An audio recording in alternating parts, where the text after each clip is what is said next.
Weer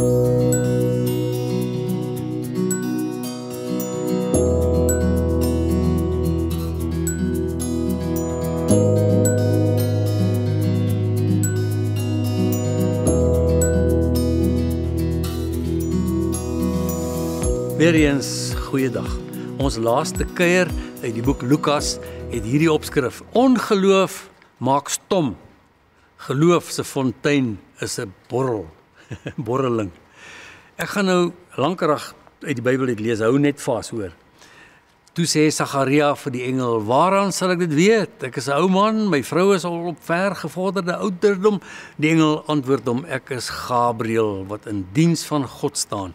Ek is gestuur om met jou te praat en hierdie tyding vir jou te bring. Kyk, jy sal stom wees en nie kan praat nie tot op die dag wat hierdie dinge gebeur, omdat jy my woorde wat op die bestemde tyd vervul sal word, nie geglo het nie. Uit Lukas 1 net. Nou gaan ons verder. Toe Elisabeth Maria se begroeting hoor, het die kindjie in haar moederskoot van vreugde gespring. Sy is met die Heilige Gees vervul en het hardop uitgeroep: Geseënd is jy onder die vroue, geseënd is die vrug van jou moederskoot. Wie is ek, dat die moeder van my Here na my toe kom? Kyk, net toe ek jou groet hoor, het die kindjie in my moederskoot van uitbundige blydskap opgespring. En gelukkig is sy wat geglo het dat die Here se beloftes aan haar vervul sal word. Maria het toe gesê: My siel loof die Here, my gees jubel oor God, my verlosser. Kom ook uit Lukas 1 uit. Nou goed, ongeloof maak stom, geloof se fontein borrel in 'n loflied. Ek is baie bewus van die feit dat ons nou al 2 dae gelede al na party van hierdie tekswoorde gekyk het, maar kom ons steek 'n ander kers op vir lig op hierdie skrifgedeeltes vandag. Ons het gewoond geraak aan wêreldpolitiek wat reg voor ons oë op die kassie afspeel.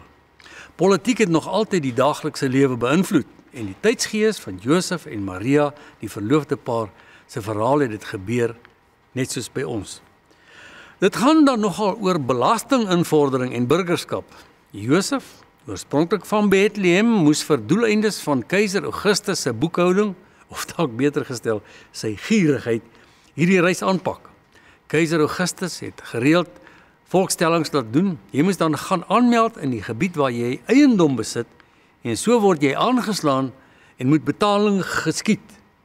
Die wet van Transvaal kom al uit die Bybelse tyd uit. So pak Josef die pad aan vanaf sy tuiste in Nasaret na Bethlehem toe, sy geboortedorp. Toe, en hy is op pad met sy hoogswanger verloofde. Die mooi prentjie op kerskaartjies van Josef en Maria en die donkie is nie noodwendig histories korrek nie, maar hoe dit ook al sy, dit was 'n lang, moeisame en 'n gevaarlike tog. By hulle aankoms in Bethlehem is daar ook nie verblyf nie, en hulle moes maar verlief neem om saam met diere die nag aan te pak. Vir geskiedskrywers wat op bloot horisontale vlak na wêreldgebeure kyk, was hierdie 'n nikszeggende blip nie eers die moeite werd om waar te neem of te beskryf nie. Oor 2000 jaar later bestudeer ons, en so ook baie ander, hierdie geskiedenis as die kosbare intensivering van ons verlossing. Daarom speel die keiser glad nie 'n rol vir ons nie. Sy naam bevestig bloot die rol van 'n histories korrekte datering.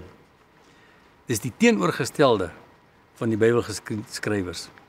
Die wêreldgeskiedenis beskryf dat tydens Augustus se verjaarsdag het kore in die paleis gesing oor hom as verlosser.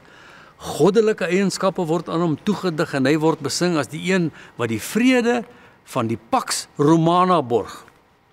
Die Pax Romana het gedui op 'n goue eeu, waar tydens die vrede van Romeine geheers het, deur keiser Augustus wat die Romeinse Republiek tot stand gebring het. 'n Vrede wat rus en voorspoed reg deur die bekende gebied gebring het, so vir 'n periode van rofweg 200 jaar. En dit het Romeinse imperialisme in stand gehou, sonder buitengewone skermutselings op die slagveld. So dis te verstaane dat die heersers en sakelei asook belangrike politici saamgejuig het oor hierdie vrede. Hulle het buitensporig gebaat ten koste van grootskaalse onderdrukking en aaklige geweld.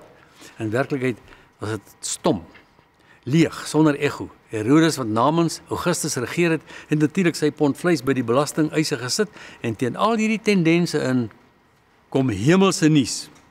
Buite die mure van die paleis, onder 'n oop hemel, sing die engelekoor van vrede op aarde wat God borg deur sy geliefde seun se geboorte. Die luisteraars wat veral beweeg word deur hierdie koorsang is die herders op die oop velde. Glad nie 'n belangrike sosiale klas nie. Hulle word besoek deur die engele omdat God se hart van liefde by die randfigure van die lewe begin. So hierdie verhaal kontrasteer die posisie van die keiser Augustus met die koning van die ganse heelal. Die onbelangrike figure in die oop veld word getrakteer op 'n engelekoor met hemelse musiek. Voel jy ook so 'n bietjie oorweldig deur hierdie kontras? Raak dit jou? Jy sien, ons voel deur omstandighede soms gedruk na ou Sagaria priester se manier van dink. Die opvallende skeefloop van dinge kom maak nes in ons koppe en druk 'n skeptisisme op die voorgrond. Die skeptisisme floreer daarop en dit demp entoesiasme. Verstaan mooi. Nugterheid van denke word van ons verwag.